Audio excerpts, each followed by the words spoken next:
sobrang kahirapan, kundi yung sistema.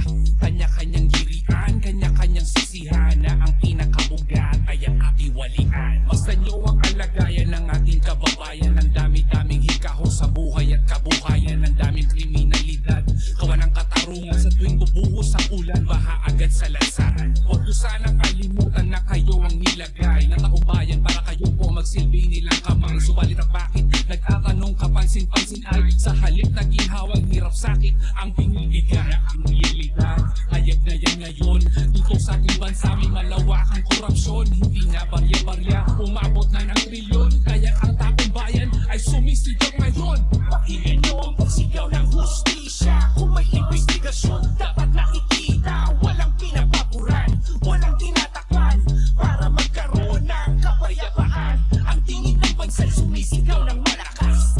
Dapat ay hindi pinipilit ang batas. Ang dapat na gawin, ipatupad ang patas upang makabangon ng Pilipinas. Kapag mayroong pagkilos, mayroong inaayos. Kapag mayroong proyekto, dapat tinatapos. Kapag may anomalya at ito ay nautlot, hindi dapat magtakpan, mayroong dapat manubos. Taong bayan ay una, hindi sariling kapakanan. Kung mayroong naging hakbang, dapat nakikita yan. Hindi mabuting nakatago, naghihintay ang bawat Pilipino sa resulta ng pagdinig sa kaso. Buksan ang paningin, huwag nang magulat-ulat. Pakinggan ang hinaing, huwag nang magbingi-bingihan. At tupagin ang gapanin, di bulsa ng sinuman. Kababayan ang unahin, hindi ka pabayaan. Huwag niyo pong masamain, bagkos ay tanggapin.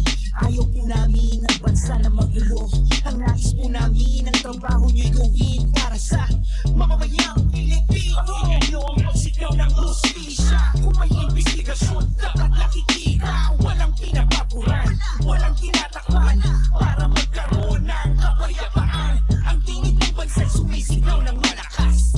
Dapat ay hindi pinipilit ang batas. Ang dapat na gawin, ipatupad ang batas upang makabangon ng Pilipinas. Pakinggan niyo ang pagsigaw ng hustisya. Kung may investigasyon, dapat nakikita.